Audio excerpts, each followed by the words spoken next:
तो इस वीडियो में हम जानेंगे डीआरडीओ सेप्टेम 2022 रिक्रूटमेंट के बारे में कि 2022 में जो डीआरडीओ सेप्टेम का एग्ज़ाम होने वाला है उसमें कौन कौन सी पोस्ट हैं, कौन कौन एलिजिबल है, क्या क्राइटेरिया है, क्या सिलेबस है, सैलरी क्या होगी। तो इसमें हम आईटीआई वालों के लिए बात करेंगे, डिप्लोमा के लिए बात करेंगे और ग्रेजुएट स्टूडेंट्स के लिए बात करेंगे। तो फर्स्ट ऑफ ऑल हम शुरू करते हैं आईटीआई से। और उससे पहले अगर आप इस चैनल पर नए हैं तो इसे सब्सक्राइब एंड शेयर कर सकते हैं, लाइक कर सकते हैं आने वाली अपकमिंग वीडियोस के लिए। तो आईटीआई के लिए हम बात करते हैं, जिन बच्चों ने आईटीआई कंप्लीट कर रखा है, आईटीआई कोर्स या 10th भी पास हैं, तो वो आईटीआई स्टूडेंट जो हैं डीआरडीओ सेप्टेम एमटीएस के लिए अप्लाई कर सकते हैं, जिसकी मतलब होता है मल्टीटास्किंग सर्विसिंग। इसमें आपकी सैलरी 28,000 से शुरू होती है और आपकी जो सैलरी है वो इंक्रीज़ होती रहती है हर साल। गवर्नमेंट जॉब है। इसमें आपको डीआरडीओ सेप्टम एग्ज़ाम देना पड़ेगा। टीयर 1 एंड टीयर 2 में एग्ज़ाम आपका कंडक्ट होता है। डीआरडीओ एग्ज़ाम जो है वो सेप्टम यानी कि centre for personal talent management conduct कराती है, जिसके थ्रू आप टीयर 1 में जो CBT 1 जिसे बोलते हैं कंप्यूटर बेस्ड टेस्ट होता है, उसमें आपको मैक्सिमम मार्क्स लाने पड़ेंगे सिलेक्शन के लिए टीयर 2 में एलिजिबल होने के लिए। तो जनरल और ओबीसी के लिए मिनिमम क्वालिफाइंग मार्क्स आपके 40% होते हैं और अदर्स के लिए 35%। जब आप टीयर 2 में आएंगे, टीयर 2 के लिए एलिजिबल होंगे, तो उसमें आपके 90 क्वेश्चन पूछे जाते हैं और 90 मिनट आपको मिलते हैं।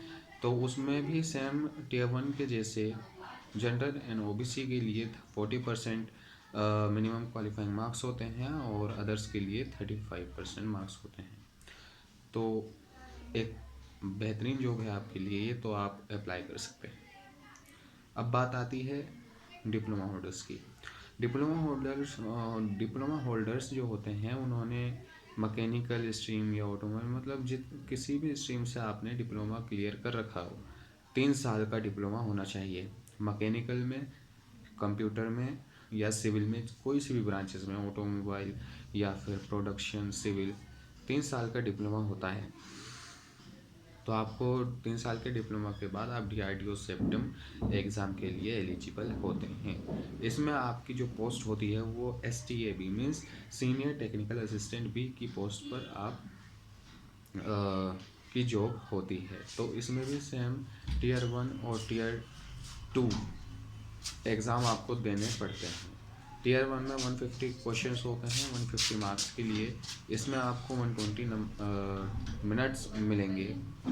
उसके बाद तो इसमें भी आपको 2 एग्ज़ाम देने होते हैं डिप्लोमा होल्डर्स को, से टीयर 1 एंड टीयर 2। टीयर 1 जो है उसमें 150 क्वेश्चंस होते हैं 150 मार्क्स के लिए, जिसमें आपको 120 मिनट्स मिलेंगे कंप्लीट करने के लिए। जनरल और ओबीसी के लिए मिनिमम क्वालिफाइंग मार्क्स 40% होते हैं और अदर्स के लिए 35% होते हैं।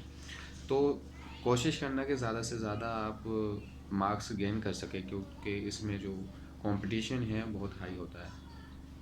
इसके बाद टीयर 2 में जब आप एलिजिबल होंगे तो उसमें जो है सिर्फ जिस ब्रांच से आपने इंजीनियरिंग की है, यानी कि डिप्लोमा से आपने करी है, डिप्लोमा स्ट्रीम यानी ऑटोमोबाइल इंजीनियरिंग आपने डिप्लोमा में की है, तो जितने भी क्वेश्चन पूछे जाएंगे वो डिप्लोमा ऑटोमोबाइल से रिलेटेड पूछे जाएंगे।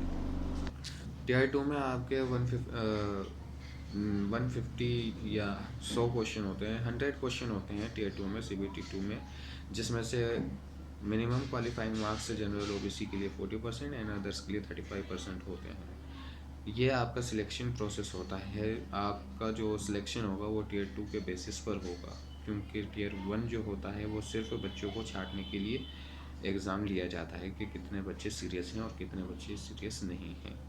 तो कोशिश करें कि ज़्यादा से ज़्यादा आपके मार्क्स जो हैं वो गेन करें। और इसकी स्टार्टिंग सैलरी की अगर बात करें तो स्टार्टिंग सैलरी इसकी 50,000 होती है। जो भी बच्चे इसमें सिलेक्ट होगा उसे 50,000 सैलरी मिलेगी इन हैंड। बाकी जो आपका ट्रेवल अलाउंस होगा, अदर फैसिलिटीज़ होंगी, वो सब अलग बात है। वो बहुत बढ़िया जॉब है डिप्लोमा होल्डर्स के लिए। कंपटीशन हाई है, लेकिन कंपटीशन को ना देखते हुए खुद पे नज़र डालें कि हम कितना कर सकते हैं, तो आप कर लेंगे। ये डिप्लोमा होल्डर्स के लिए था। अब आती है ग्रेजुएट के लिए।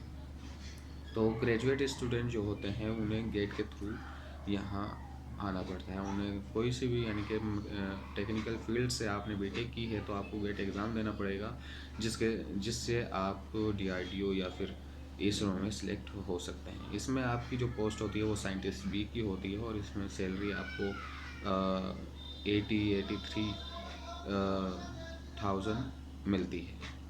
तो फैसिलिटीज़ जो होती है काफ़ी है, और इसमें आप एज अ साइंटिस्ट की पोस्ट है तो आप जान ही सकते हैं, गवर्नमेंट जॉब है, तो आप कर सकते हैं, एलिजिबल हैं। जो भी बच्चे computer science, mechanical, electrical, civil, automobile, production, जितने भी बच्चों ने ग्रेजुएशन की है इन स्ट्रीम से, तो वो सब एलिजिबल हैं। कंपटीशन हाई है, वो आपको देखना है कि आप कितने पानी में हैं। खुद प्रैक्टिस करें, मॉक टेस्ट दें और तैयारी करें। और अगर आपको ये वीडियो यूज़फुल लगी हो तो आप इसे लाइक, शेयर एंड सब्सक्राइब कर सकते हैं। इस तरह की वीडियोस आपके लिए मैं इस चैनल पर लाता रहता हूँ। सो अगर आपको अच्छा लगे तो लाइक कीजिए। Thank you.